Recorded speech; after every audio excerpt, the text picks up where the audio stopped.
And yeah, so the stage is yours. Cool, right? Thank you.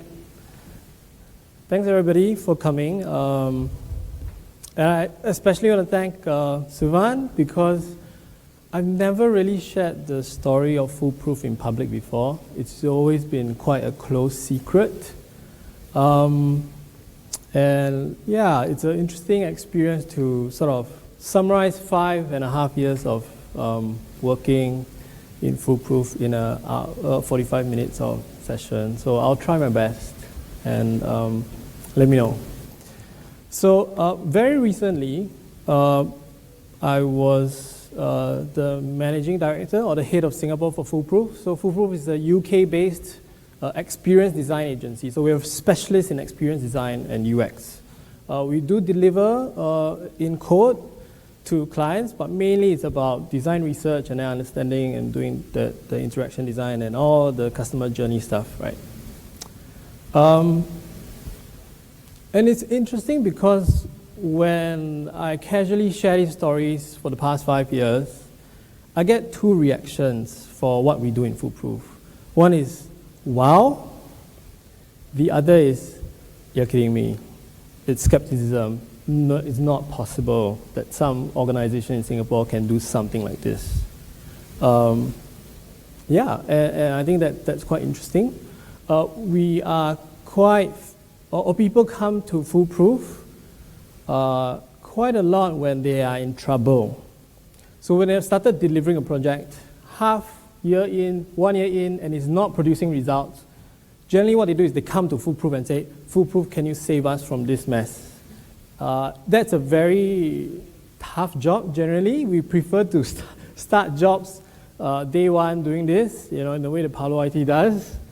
But a lot of times that doesn't really happen for us. So we come in, we have to sort of clear the issues out, but still have the timeline that was original. So that's a lot of stress. So it requires a high performance team, and one that's generally much higher in terms of consciousness and development. So we're going to share a little bit about how we get there. Yeah. Yeah, I think I've never led an agency before, Foolproof. So I just sort of winged it. And it's interesting to see how people sort of respond to that. And recently, I just got an email, sort of linking me up with somebody else. And this is what he says, this is weird. So because this guy is like 40 years in the industry, developing and supporting organizations in setting up. So he's very good at organizational development and design. And he had this weird email that he sent to me, and part of it is like, hey, I also know this guy called Khai Seng who runs a company called Foolproof, who has the most progressive policies I know in Singapore. I'm like, what? Why? I'm just doing my thing, you know, I'm just winging it. And this guy is sort of sharing that. And that's weird. And I was curious about what this is going on. So here's really the story of that. And you can tell me whether it's weird or not, okay? I'm curious who is actually in the room. How many of you are like developers? Cool. Managers, leaders, coaches. Who else is there? Others. Is there anybody with others? Right. What others? How do you classify, or how would you identify yourself? Adult. Great. How many of you are adults? Okay. That's great because a lot of what we do is adult development. So we follow a lot of adult development theory in that from young, we grow up physically. You can see us growing and developing. Once we hit puberty and maturity, we don't seem to be developing, but actually we still do. And this is also a path around that. So, and before I start on the story of how I worked in Foolproof, I think the journey of an organization is a lot of times the journey of the leader of the organization. So I'm going to start with 3 stories to share my journey. Yeah. And the first is this. My rifle and my buddy and me, it's actually from a song. If you were in the military in Singapore, you know, conscripted, you'll be singing this while you're marching a road march. And it really is about your rifle is your most important thing in the army. Like in BMT, you learn this. You carry it everywhere you go to the toilet, you have to carry it. If not, you're in deep sort of trouble, yeah? The second most important thing is your buddy. This is your guy who sleeps sort of beside you in the bunk, and in times of battle, is supposed to have your back. He's supposed to watch your back. So you watch his back and he watches your back, right? So super important guy. And when you die in battle, apparently he cuts off your dog tag so that they can identify this body, and then he brings this back to your family. Super important, right? So we were ending our basic military training, so that was 3 months. So it's roughly about 2 weeks to the end, and we were all so happy. Some interesting thing happened. So we were really tired from training as usual. We just bathed. So this is like 9-ish, and everybody's just milling around in the bunk. So it's usually about 10 to 12 bunks, two rows of beds, and like space in the middle of the table. And I was just sitting on my bed, and for some reason, I'm gonna sort of use you for a while. I don't know this, so imagine this is me. Some guy grabs me by the neck and pulls me down into the middle of the empty part of the room, and then does this to me, flips me over, and I see his face, and it is my buddy. And I'm like, stop it. He didn't, and he just stared straight at me. So I said, stop it. That was the longest 15 minutes of my life. And I said, stop it, I don't know for how long, until I can hear my voice being weak, and I gave up. And I was like, what's up? And some people called me names. Nobody in the room helped. So my entire section, this group, where if in times of war I'm going to fight with, nobody helped. And I was quite appalled and shocked, really, about this. Now I know this is called a double underhand pass, guard pass, and I know how to get out of this now. But back then, no, I didn't. And yeah, if you put your legs straight at the back, it's very difficult to sort of kick off from there. This guy, my buddy, he graduated from basic military training, going into OCS, Officer Cadet School. He was going to be an officer and a leader in the army. And I'm like, what? What? Is this how the army sort of picks leaders? If it is, I don't want any of that. So for the rest of my time in the army, I checked out. I decided to do the minimal. I decided to hide in the background. And every time an officer came, I had this like thing, you know. I would listen, but you know, only until they turned their backs. That was me. And in the route to consciousness, it's important to understand how events like this change and make things, what stories am I telling about myself and about other people? That's very important to understand. And the path to consciousness is really, you start with awareness about what this is going on, what does this do, yeah? It's okay now. Yeah, why? I don't know, because I never met him ever again. I would like to meet him again, and I'm pretty sure I can trace that.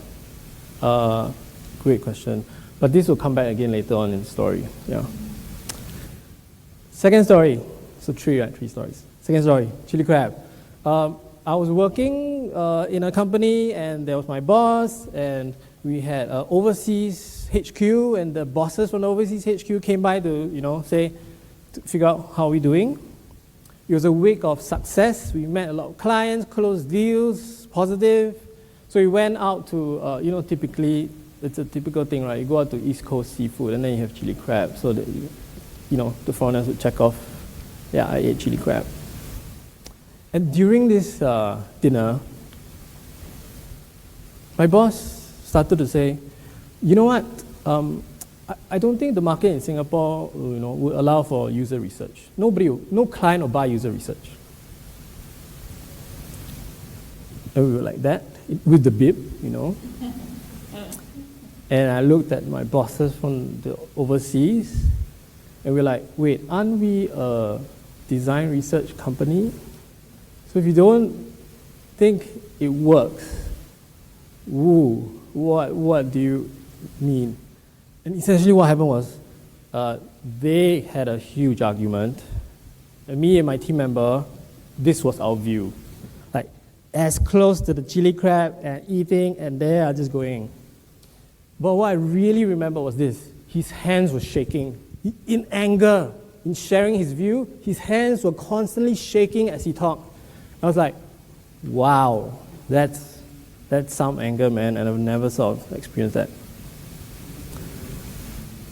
So that sort of burned it in for me. And we took a 2-hour walk along East Coast Park. Oh my God. And after a month, sort of, he wasn't there anymore. But this thing about anger coming in, I was like, ooh, anger bad. Like, ooh, this is not good. And I was only 3 weeks into the job.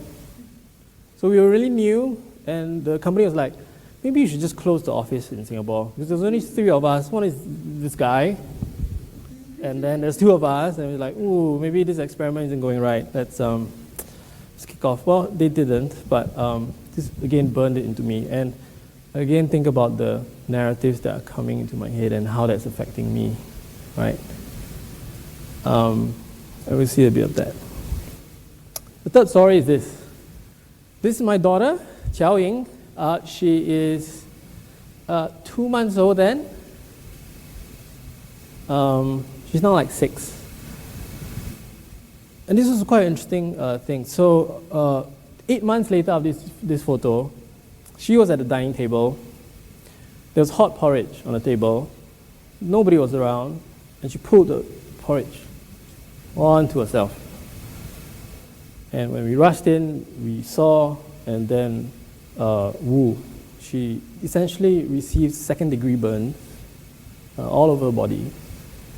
And and I remember the drive to KK Hospital and the screaming that kept on happening. Every traffic light was an eternity. So much longer than the 15 minutes in the army. So now I have got like I've sort of surpassed that, so that feels like eternity now. And this is what she so one day after the hospital, she was sort of entirely wrapped up, and this was the extent of the burns, essentially. And I was like, can I swear? No. I was like, ooh, I did this to her. Why did I, put the porridge there? Why wasn't there parental supervision? And I was beating myself up for this. I was like, ooh, when she grows up into a teenager, she's going to hate me for not being able to wear a bikini. Like, oh my God, she's going to come. Like, it's going to pay back time in 12 years' time. And I was like, oh, I didn't know it then, but I was like, ooh, I can't save her. I have to save somebody else. So I started to save other people. Do you need help? Do you need help? Do you need help? I'll offer everything because I couldn't save her. So these 3 stories, before we start with Foolproof, was already happening for me. And these will influence the path of how I grew Foolproof. Yeah, so forcing people to do things, bad. Leadership, bad, maybe. Rage, bad. Anger, bad. I have to help people. That's where I find my value. Right? I can't help her, so I got to help other people. So as you listen into, so this is the intro, listening to the actual bit about Foolproof, have this in the back of your mind. This is really happening in the background, and really not in consciousness until quite a far bit along. Yeah. Okay. It can get a bit heavy, so why don't you take a deep breath, just breathe out the stress it's all fine, really. It's really, trust me, it's fine. And maybe stand up and just shake it off a bit. Like in the eternal words of Taylor Swift, just shake it off, pat it off. Because you get more positive, I promise. Right, if you're done, you just take a seat. Ooh, yeah. Trauma. Right, so somehow I got the chance to be the leader at Foolproof. And I was like, ooh, I've got a chance and a blank slate. What am I going to do? How am I going to design this? So I'm a designer by training, user research by training. Then I did some coaching. I studied computer science. And so I've got this mix of backgrounds. And I was like, okay, let's go. And I thought, agency life. I've never been an agency, but my stereotypical thinking of agency is like long hours. You're working late, especially during deadlines. There's this thing about selling shampoo. And in the design field, it's like, how many chairs do you need to redesign, like, please. There was this term called minions. You call people minions. And it's like, I didn't really like that. This sounds like knowing smiles, I think. It's very transactional, task-related a lot of times. And then there was a lot of numbing, so there's a lot of drinking going on. If you had a bad day with the client, you go out and you drink and you forget it, and then the next day it's okay. So there's a lot of numbing, even of the disappointment you feel. Happy also you drink, right? Yeah. And then there's a lot of, positioning, a little bit of politics, or a lot, depending on what you choose to see. I was like, I don't want any of these. I want a different type of organization. And you might have seen this. This is beyond the palm tree, you'll see like a G12, this is the Gallup poll. And this is the latest one, last year. And it's about, actually 34% of all employees, I think they surveyed like 1.8 million people, were engaged.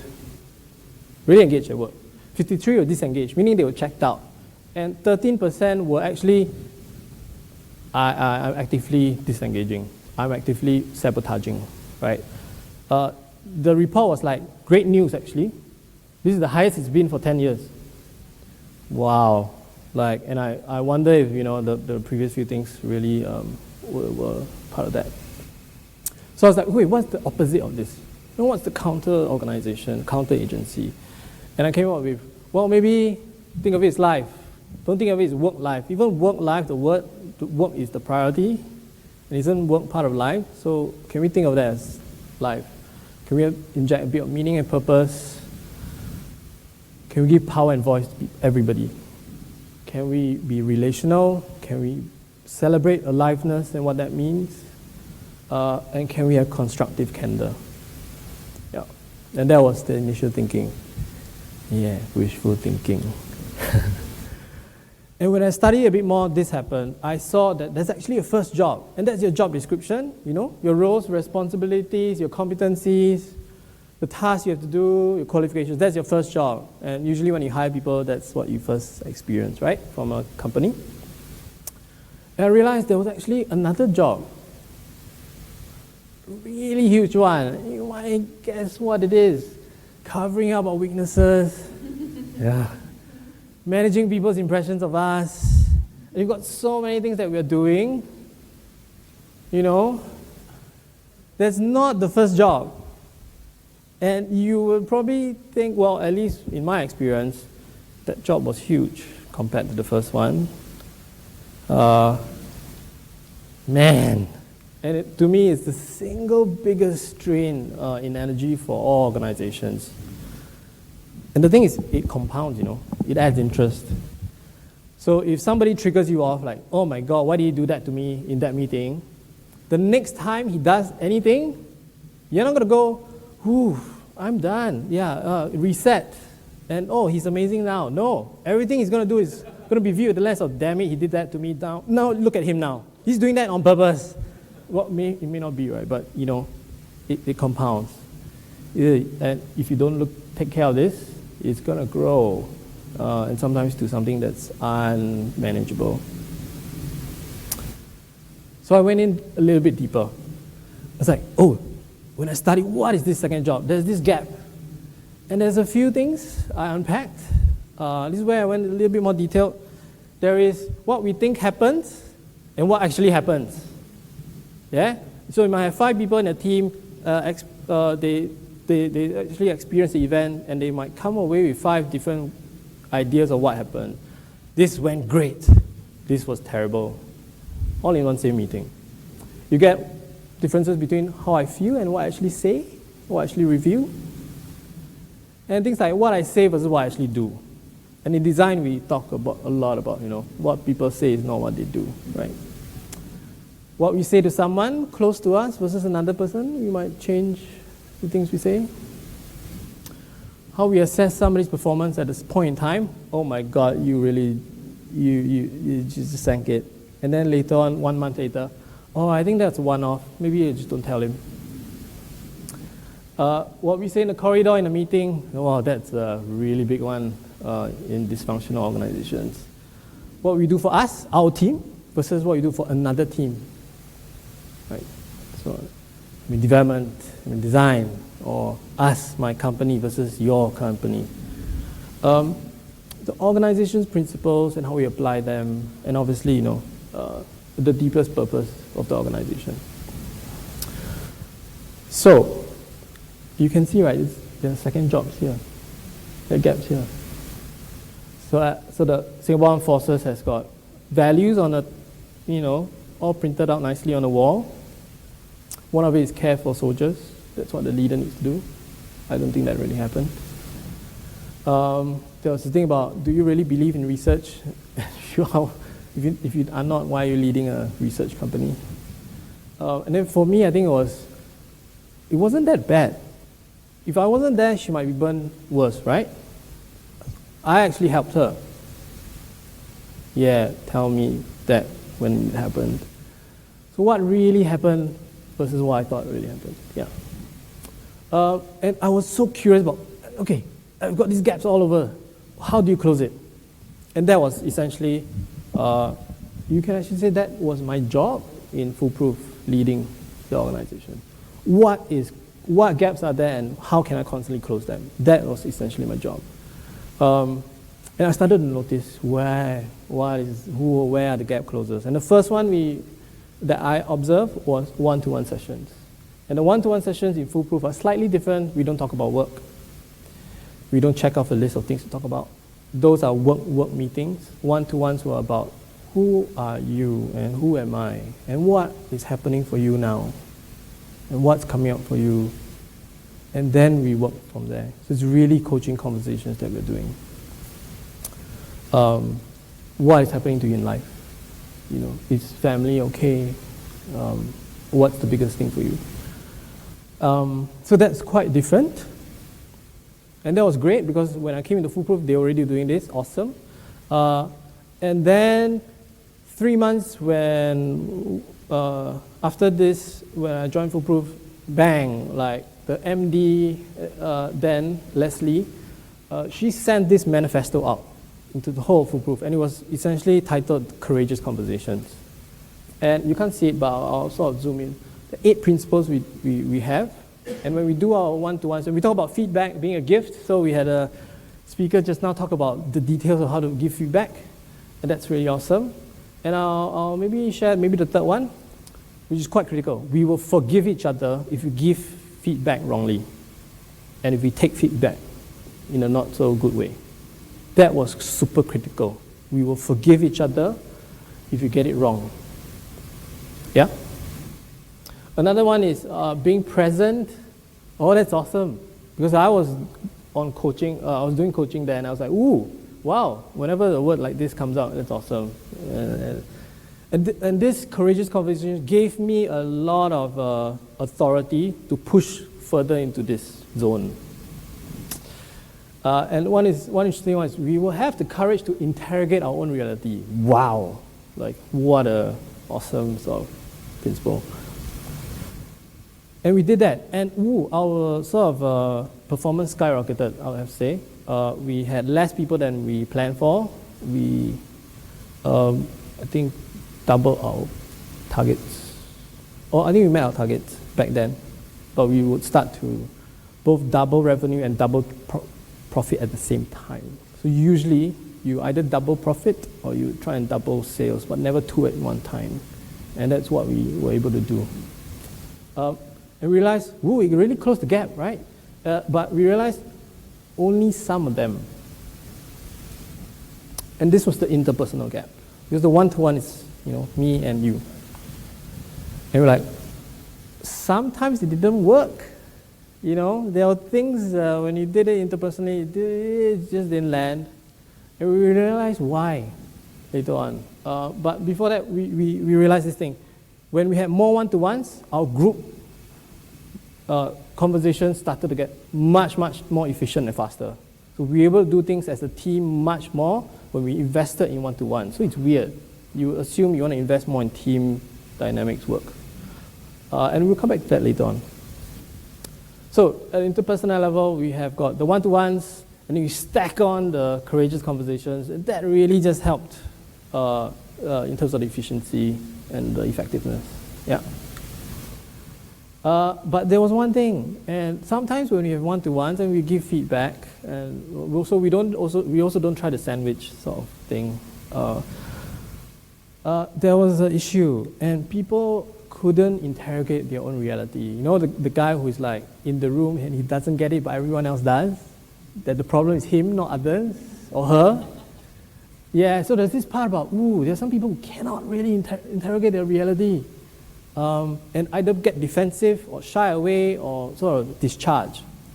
So we're like, something's not working. And because I was a coach, I was like, let's go there. Let's go into the intrapersonal. Let's go into the minds and what's really happening for them.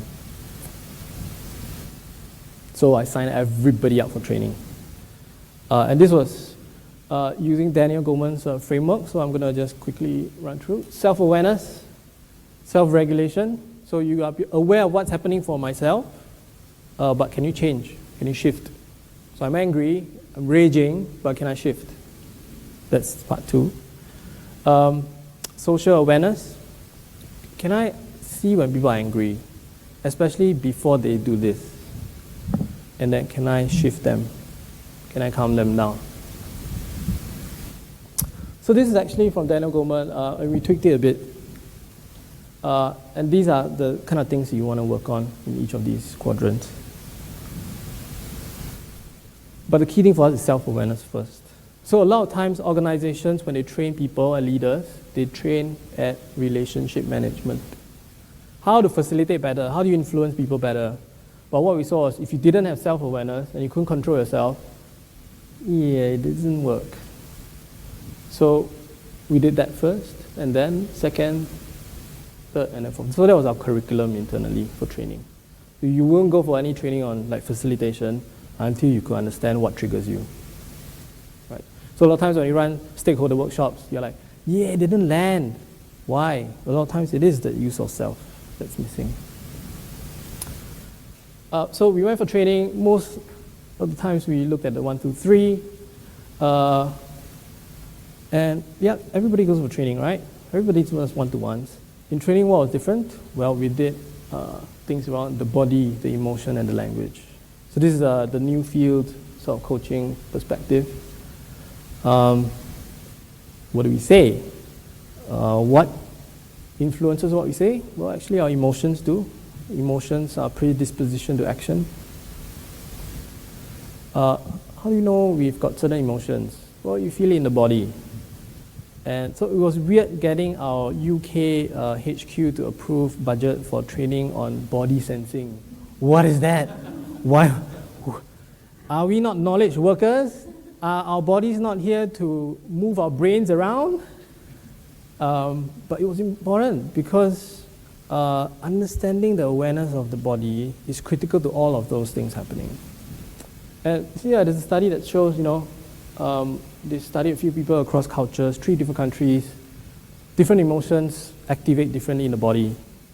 So if you were like this, walking around like this, and you didn't sense your body, you'll be missing a lot of data about yourself. You might not know you're angry. You might not know until it's too late, or until you're And so it's important, the body. And that was critical for us. So that's the intrapersonal. And as we worked on it, as you realize, right, as we work on one layer, another one reveals itself. And so, yeah, people could, regulate themselves and they could notice when that's happening. But then what happened was, people were saying, ooh, I keep getting triggered though. Can we solve that so that I don't have to run through this? And so where do you get triggered? Well, it's at the group level, how we work together as a team. And so we've got to find another framework to use. And we did, so we tried a few. This one really worked for us. Most times, meetings are all about action, doing stuff. Everything's about action. At the end of it, who's going to do what, when, by when, and how, right? So there's a lot of planning, road mapping, and stuff. It's all about action. What happened, you've probably had a sense of when it didn't work, and there's a lot of second guessing. I don't agree with you. I don't think that's the way to go. And it's just going to this back and forth tennis match, and everybody's just looking at two people sort of doing this.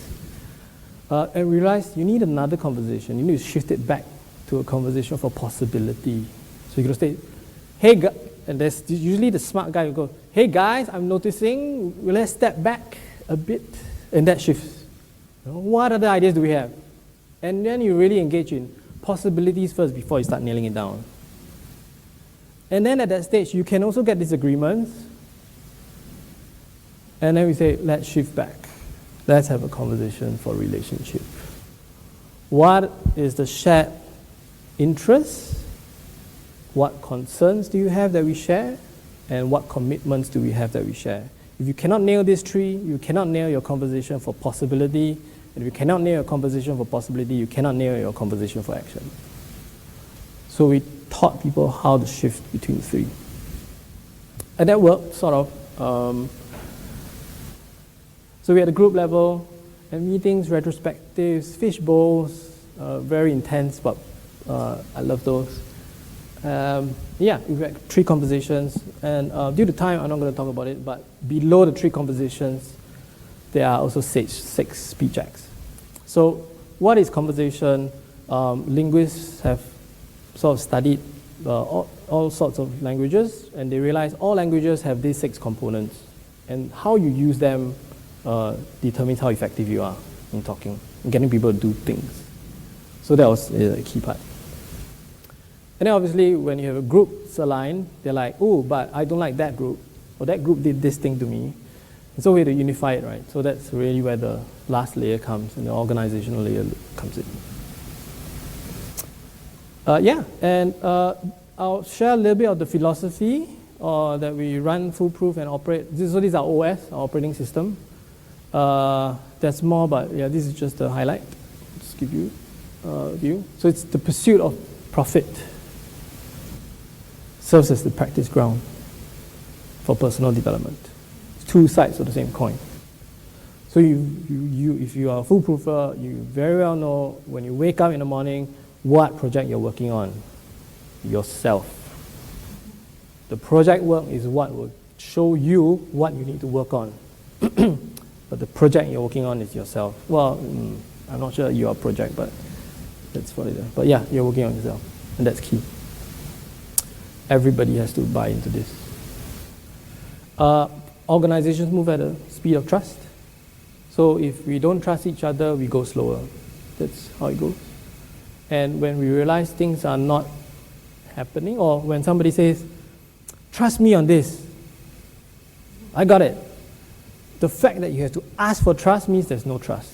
So let's dial it down, slow it back. Let's have a conversation for a relationship in a one-to-one with a courageous conversation, maybe.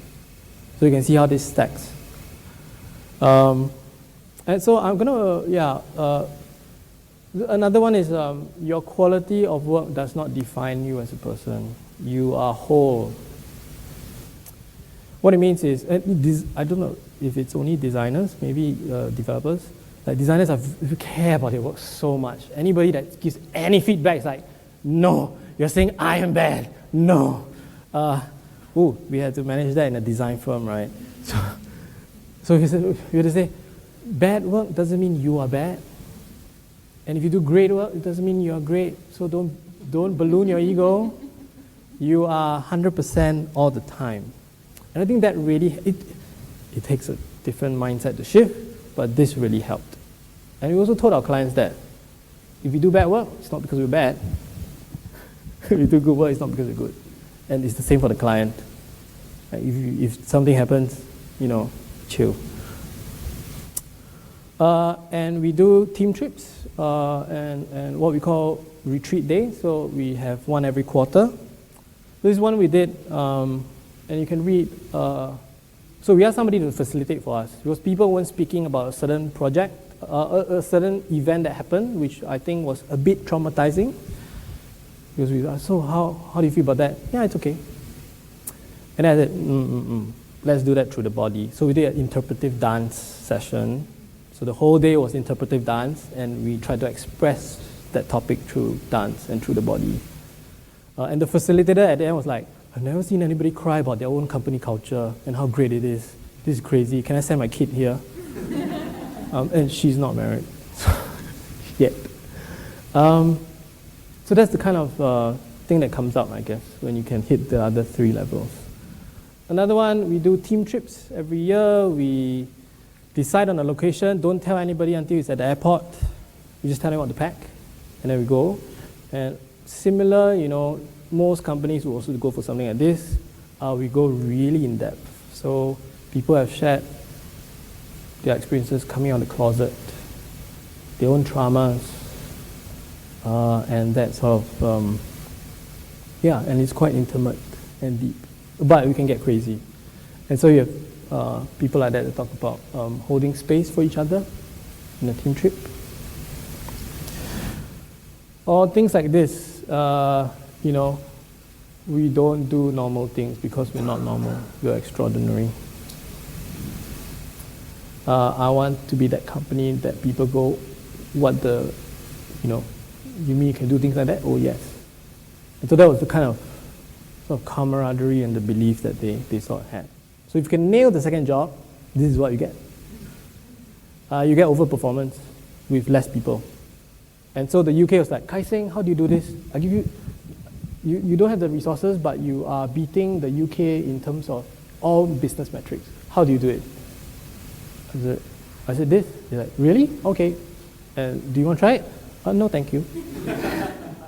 Oh, well, they did try. So Leslie obviously did the courageous conversation, and that was the whole of Foolproof thing. Half of the UK got it, half didn't really like it. And so it never took off actually in the UK, but in Singapore it really grounded itself. So that's quite interesting to see how that changes. And you see how really at different levels you need to tackle things. So this is the complete sort of map that we had. It's not all, this is about 40% of the frameworks I'm throwing at you. But you need to really hit every level for any one level to work. And I think that's one of the things that I learned. So, I'm going to shift to my learnings and then we are about done. Okay, yeah, cool. So one of these, working on the second job requires intervening on all levels. You have to hit all levels if you want to be effective. And to close your second job well, you have to work one level above and one level below. Does it make sense? So if you want to tackle the group level second job, you need to tackle it at the organizational level and at the interpersonal level to really be effective. But the good thing is this, and I'll come back to this, right? I talked about this. It's weird. Investing in one-to-ones makes group work better and easier. It's actually because if you close one level, you get benefits one level above and one level below. So if you tackle the group level well, organizationally, you might close some second jobs. And interpersonally, you might also close that. So it's really good. I think if you see it, it's double-edged. But yeah. The other learning for us is it's not the activity that matters. It's not the one-to-one because everybody does one-to-ones. It's how you do it. Everybody has company retreats, right? And so for outsiders, People see, well, what Foolproof does is the same, right? Why can't I deliver the same effects? And they don't understand it's really how we do it. So if you see, right, the what we do is that first column, the light blue. The how we do it is the ones on the right. So people copy us, obviously, in the ones that are obvious. Oh, team trips, yeah, they do team trips to Maldives. Let's do a team trip to Maldives. But they miss out that part. And that's the part that drives and closes the gap. There's another thing though. If you look at this, the light blue part, it reminds you of something, doesn't it? This is the first job. Going for training, one-to-ones, meetings, these are all your job responsibilities. And so I think the thing that I cleverly did without knowing is to hide the clearing of the second job in the first job. So every time we do our first job, we are clearing the debt of the second job, constantly clearing it. So you're not doing anything extra. You don't have to ask for more budget or for more head count or for more time. You are still doing the same things you've done, but you're doing it in a slightly different way. And that sort of helps close the gap. And that's important for us. The other thing was around regular intentional practice is key to, everybody asks, so how do you scale this? And it's about regular intentional practice. And the thing for me was,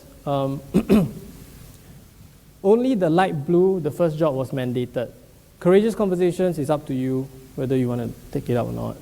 Whether you use the 3 conversations and the 6 speech acts is up to you. So only the first job was mandated, which meant it was a bit iffy. Sometimes it worked, sometimes it didn't. For some people it worked really well, some didn't. And you kept going into this cycle of being awake and asleep. Oh, yeah, we see this now, and then, I forgot about it. And then, I see this now, I forgot about it. And I realized why.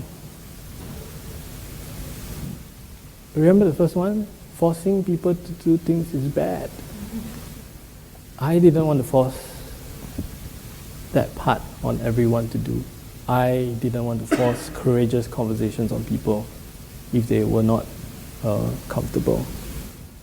So the light bulb for me was like, the suffering that I want to prevent for them, actually it's a suffering I need to take if I really want that to happen.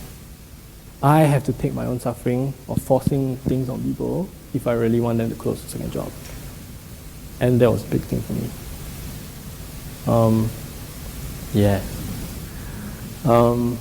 I think I've also stopped, wanting to save the team.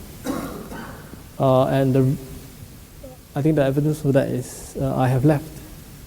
So I've left it to the second generation of leaders to run the company. And they don't need saving. They are great as they are. So stepping back is, I think, the biggest thing for them. Yeah, so I think a few takeaways very quickly. Start to notice the second job. I'm sure some of you already laughing about that in your own work probably. Think about how you want to close the gaps. If you're leaders and managers, you want to think about that as well. You have power. Organizations are complex, adaptive systems, so you need multiple ways. So the frameworks, you can choose your own, but think about them as well, because there's no one single bullet. And then, change how you do your first job so that it helps to clear the second job. Yeah? That's it. So I only have one wish. Thank you. It's really I wish that you all can unleash the energy from your own second jobs so that it can be more productive and live life a bit more. Yeah? Yeah, and I think thank you to the sponsors to make it happen and so that I can be here speaking to you all. And feedback is here, but questions first. I don't know. Do we have time? Probably not. Yes, we have time. We have time to take a couple of questions. Sorry, I was like a train, I think. Boom. No worries. But yeah, Thanks for sharing. That's a lot of 5 years in 1 hour. Thank you.